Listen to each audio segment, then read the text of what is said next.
নমস্কার বন্ধুরা, যারা এখন ক্লাস 12-এ পড়ছো, এরপরে যাদের সেন্ট্রাল ইউনিভার্সিটিতে পড়ার ইচ্ছা, ইন্ডিয়ার যে কোনো সেন্ট্রাল ইউনিভার্সিটিতে তারা অ্যাপ্লিকেশন করতে পারবে এই CUET এক্সামের মাধ্যমে। Common university entrance test.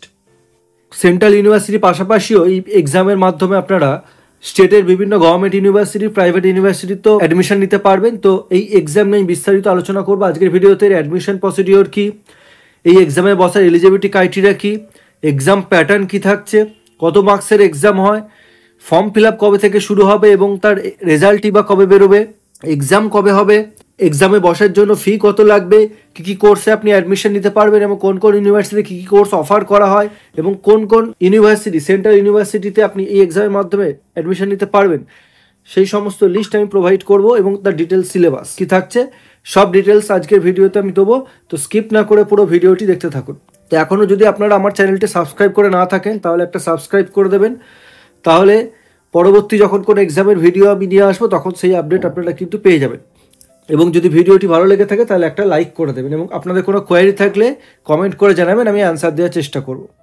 তো প্রথমে আমি আসি এই CUET এক্সামটা কি। এটা হচ্ছে একটা কমন ইউনিভার্সিটি এন্ট্রান্স টেস্ট। এটা আমাদের অল ওভার ইন্ডিয়াতে এক্সামটা কন্ডাক্ট করা হবে। এই একটা এক্সামের মাধ্যমে আপনারা ইন্ডিয়ার যে কোনো সেন্ট্রাল ইউনিভার্সিটিতে কিন্তু অ্যাডমিশন নিতে পারবেন, তার জন্য আলাদা করে কোনো এক্সাম দিতে হবে না প্রত্যেকটা স্টেটে গিয়ে গিয়ে। এবং এই এক্সামটা অল ওভার ইন্ডিয়াতে কন্ডাক্ট করাবেন। আপনি কলকাতায় যদি থাকেন তাহলে কলকাতা এক্সাম সেন্টার হবে এবং আমাদের ওয়েস্ট বেঙ্গলে কলকাতা ছাড়াও হুগলি, হাওড়া বিভিন্ন জায়গায় কিন্তু এক্সাম সেন্টার থাকছে এবং বিভিন্ন স্টেটেই কিন্তু এইভাবে বিভিন্ন জায়গায় এক্সাম কন্ডাক্ট করাবে। এবং এই CUET এক্সামের মাধ্যমে আপনারা শুধুমাত্র সেন্ট্রাল ইউনিভার্সিটি নয়, বিভিন্ন স্টেটের গভর্নমেন্ট ইউনিভার্সিটি এবং প্রাইভেট ইউনিভার্সিটিতে অ্যাডমিশন নিতে পারবেন এই CUET স্কোরের মাধ্যমে। এবং এই CUET এক্সাম দিয়ে আপনারা যখন অ্যাডমিশন নিতে যাবেন তখন এক্সামের পর আপনি যে স্কোরটা পাবেন সেই স্কোরের মাধ্যমে আপনাকে যে ইউনিভার্সিটিতে অ্যাডমিশন নিতে চাইছেন সেই ইউনিভার্সিটিতে অ্যাপ্লাই করতে হবে। তাহলে তখন আপনাকে আলাদা করে এক্সাম দিতে হচ্ছে না, ডাইরেক্ট আপনি শর্টলিস্টেড হতে পারছেন এই স্কোরের মাধ্যমে। যেমন স্কোর হবে সেই অনুযায়ী শর্টলিস্টেড হবে। এবং এই এক্সামের মাধ্যমে আপনারা কোন কোন সাবজেক্টের জন্য অ্যাডমিশন নিতে পারবেন সেই ডিটেলস আমি দিচ্ছি। আচ্ছা, এই এক্সামটা NTA কন্ডাক্ট করে, ন্যাশনাল টেস্টিং এজেন্সি, এবং আপনারা এই এক্সামের মাধ্যমে আন্ডার গ্র্যাজুয়েট কোর্সে অ্যাডমিশন নিতে পারবেন সেন্ট্রাল ইউনিভার্সিটিতে। আচ্ছা, এবার আমি এখানে প্রোভাইড করছি লিস্ট অফ সেন্ট্রাল ইউনিভার্সিটি, কোন কোন সেন্ট্রাল ইউনিভার্সিটিতে আপনি এলিজেবল এই এক্সামের মাধ্যমে। দেখতে পাচ্ছেন আলিগড় মুসলিম ইউনিভার্সিটি আছে, আসাম ইউনিভার্সিটি আছে, বেনারস হিন্দু ইউনিভার্সিটি আছে, জওহরলাল নেহরু ইউনিভার্সিটি আছে, central university of Orissa, Kerala, Kashmir, Punjab, Rajasthan, Jharkhand, Jammu Kashmir, Himachal Pradesh. তাহলে সব স্টেটেরই কিন্তু সেন্ট্রাল ইউনিভার্সিটি কিন্তু এই এক্সামের মাধ্যমে আপনি অ্যাডমিশন নিতে পারছেন। আচ্ছা, আমাদের থাকছে university of Hyderabad, university of Delhi, Allahabad, Tripura university. আর আমাদের ওয়েস্ট বেঙ্গলের মধ্যে থাকছে সিরিয়াল নাম্বার 40-তে আছে বিশ্বভারতী ইউনিভার্সিটি। এছাড়াও বেলুড়ে Ramakrishna mission Vivekananda education and research ইনস্টিটিউটও থাকছে কিন্তু এই লিস্টে। তাহলে যাদের সেন্ট্রাল ইউনিভার্সিটিতে পড়ার ইচ্ছা তারা কিন্তু এই এক্সামটা প্রথমে অ্যাপ্লাই করতে হবে, অ্যাপ্লিকেশন ফর্ম ফিল আপ করতে হবে, করে যখন এক্সাম হবে সেই এক্সামটা দিতে হবে, দেওয়ার পরে একটা স্কোর পাবে, সেই স্কোরের থ্রু থেকে আপনাকে অ্যাপ্লাই করতে হবে এইসব ইউনিভার্সিটিতে। এই সব ইউনিভার্সিটিতে অ্যাপ্লাই করার পর তারা সেই অনুযায়ী মেরিট লিস্ট বা শর্ট লিস্টেড করবে। তাহলে এই 46টা সেন্ট্রাল ইউনিভার্সিটি ছাড়াও বেশ কিছু পার্টিসিপেটিং ইউনিভার্সিটি কিন্তু এই লিস্টের মধ্যে পড়ছে। এছাড়াও স্টেট গভর্নমেন্ট ইউনিভার্সিটি পড়ছে, অটোনমাস ইনস্টিটিউট আর প্রাইভেট ইউনিভার্সিটি। এরা কিন্তু এই অ্যাডিশনাল এইসব ইউনিভার্সিটির জন্য আপনি কিন্তু এলিজেবল। তো তাদের মধ্যে কী কী থাকছে আপনারা যদি অফিসিয়াল ওয়েবসাইটে চলে যান তাহলে দেখতে পাচ্ছেন এই সেন্ট্রাল ইউনিভার্সিটি, তো আমি যেটা বললাম টোটাল 46টা আছে। তো তার পাশাপাশি রয়েছে কিন্তু স্টেট ইউনিভার্সিটি। এইসব স্টেট ইউনিভার্সিটিতেও কিন্তু আপনি এলিজেবল এই এক্সামের থ্রু দিয়ে। হচ্ছে doctor BR Ambedkar university Delhi, Indira Gandhi Delhi technical university for women,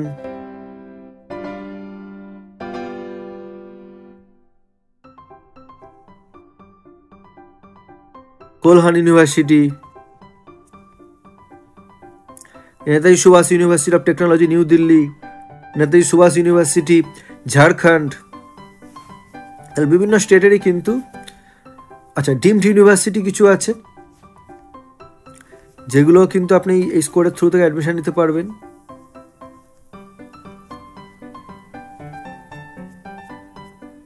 তারপর প্রাইভেট ইউনিভার্সিটি, আপনি যদি ওয়েস্ট বেঙ্গলের মধ্যে হন তাহলে অ্যাডামাস ইউনিভার্সিটি রয়েছে, এমিট ইউনিভার্সিটি রয়েছে, টেকনো ইন্ডিয়া ইউনিভার্সিটি রয়েছে, জেআইএস গ্রুপ অফ ইনস্টিটিউট রয়েছে।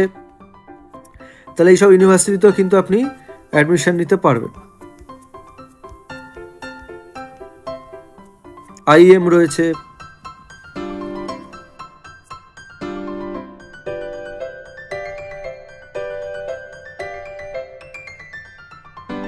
আরও বেশ কিছু আদার গভর্নমেন্ট ইউনিভার্সিটিও রয়েছে। তাহলে লিস্ট কিন্তু অনেক বড়। আচ্ছা, নেক্সট আমি আসছি কোন কোন সাবজেক্ট আপনি এলিজিবল।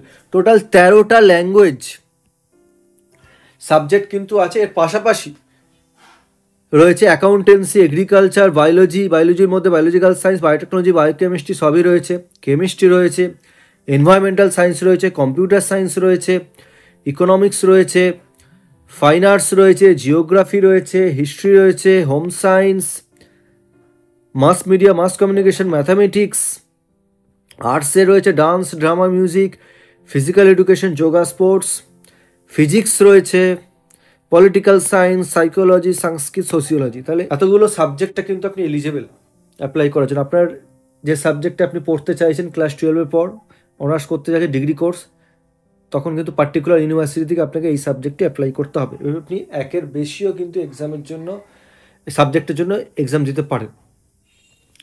আচ্ছা, নেক্সট আছে এলিজিবিলিটি ক্রাইটেরিয়া কি। এই এক্সামের জন্য কোনো এজ লিমিট নেই। ক্লাস 12-এ পড়তে পড়তে আপনি এক্সাম দিতে পারেন বা ক্লাস 12-এ পাস করেও।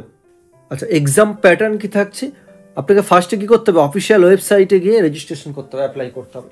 টোটাল আমি যেটা বললাম 13টা ল্যাঙ্গুয়েজ সাবজেক্টে আপনি অ্যাডমিশন নিতে পারেন এবং 13টা ল্যাঙ্গুয়েজ এক্সামটা কিন্তু হবে। এবং 23টা আমি যেটা দেখালাম যে 23টা সাবজেক্টে আপনি সেগুলোতে আপনি অ্যাপ্লাই করতে পারেন, ঠিক আছে। আর একটা অ্যাপটিটিউড টেস্ট হবে। তো টোটাল আপনাকে 3টে সাবজেক্টের এক্সাম দিতে হবে যখন এক্সামে বসবেন। ধরুন আপনি ফিজিক্সের জন্য অ্যাপ্লাই করছেন, তাহলে যে কোনো একটা ল্যাঙ্গুয়েজ টেস্ট দিতে হবে। আপনি যদি বাংলা দেন বাংলা, ইংলিশ দিলে ইংলিশ, হিন্দি দিলে হিন্দি। এবং এই 23টা ডোমেনের মধ্যে আপনি যদি ফিজিক্স দেন তাহলে ফিজিক্স সাবজেক্ট থাকছে প্লাস অ্যাপটিটিউড টেস্ট। তাহলে অ্যাপটিটিউড টেস্ট আর ল্যাঙ্গুয়েজ টেস্ট দিতেই হচ্ছে, সাথে আপনাকে সাবজেক্টের জন্য এক্সাম দিতে হচ্ছে। টোটাল 13টা ল্যাঙ্গুয়েজে এক্সামটা হবে, যেটা বললাম বেঙ্গল, ইংলিশ তো থাকছেই। সিলেবাস যেটা বললাম, ল্যাঙ্গুয়েজ টেস্ট একটা দিতে হবে, ডোমেন সাবজেক্ট দিতে হবে, যেটা সিলেবাস হচ্ছে as per NCERT subject, CBSE follow করে হয়। আর জেনারেল অ্যাপটিটিউড টেস্ট একটা দিতে হবে। Choice of test paper total আপনাকে কিন্তু ম্যাক্সিমাম 5টা দিতে পারছে সাবজেক্ট। মানে আপনি যদি ফিজিক্স স্যার, আপনি যদি বলেন ম্যাথামেটিক্স, কেমিস্ট্রি দেবো, সেটাও এলিজিবল। তাহলে তার মধ্যে দুটো কিন্তু ইনক্লুড থাকছে, ল্যাঙ্গুয়েজ আর অ্যাপটিটিউড, এই দুটো প্লাস 3টে। আর আপনি যদি শুধু ফিজিক্সে দেন তাহলে 3টে সাবজেক্টে এক্সাম দিতে হবে। একটা কোশ্চেনে 5 মার্কস করে থাকছে, কারেক্ট অ্যান্সার হলে 5 মার্কস, কিন্তু নেগেটিভ মার্কিং থাকছে 1 মার্ক করে নেগেটিভ হচ্ছে, 20% মার্কস কিন্তু থাকছে negative marking. Mode of examination হচ্ছে একদম অনলাইন মোড এক্সাম হবে, কম্পিউটার টেস্ট হবে, কম্পিউটার বেসড টেস্ট।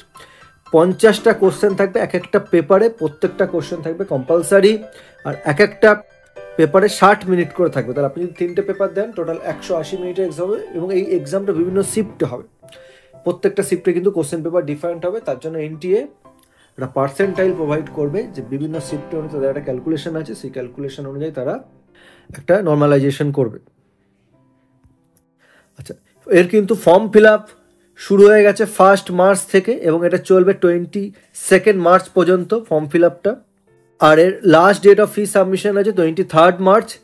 এই এক্সামে বসার জন্য, এক্সামে অ্যাপ্লাই করার জন্য আপনাকে কিন্তু 1000 টাকা দিতে হবে 3টে সাবজেক্ট। এবং অ্যাডিশনাল যদি সাবজেক্টে অ্যাপ্লাই করেন তাহলে পার সাবজেক্টে 400 টাকা করে দিতে হবে। যেটা বললাম ম্যাক্সিমাম 5টা সাবজেক্টে অ্যাপ্লাই করা যাবে। মানে অ্যাডিশনাল আপনি যদি 5টা দেন, 2টো সাবজেক্ট এক্সট্রা, তাহলে 1800 টাকা লাগবে আপনার জেনারেল ক্যাটাগরি হলে।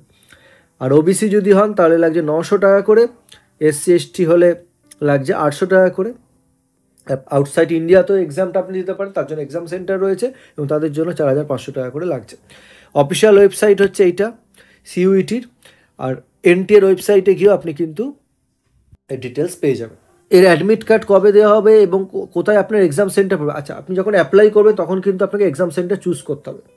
4টে মতো এক্সাম সেন্টার আপনি চুজ করতে হবে। আপনি যদি ওয়েস্ট বেঙ্গলে হন তাহলে আপনি কলকাতা, হাওড়া, হুগলি, আসানসোল এগুলো দিতে পারেন।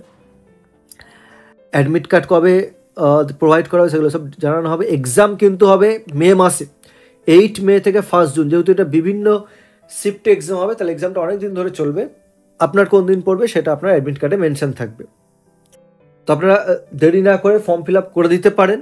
যারা সেন্ট্রাল ইউনিভার্সিটিতে যাদের পড়ার ইচ্ছা রয়েছে, একটা বড় অপরচুনিটি রয়েছে, আপনি সিইউইটি এক্সামের মাধ্যমে একটাই মাত্র টেস্টের মাধ্যমে আপনি যে কোনো ইউনিভার্সিটিতে অ্যাপ্লাই করতে পারছেন।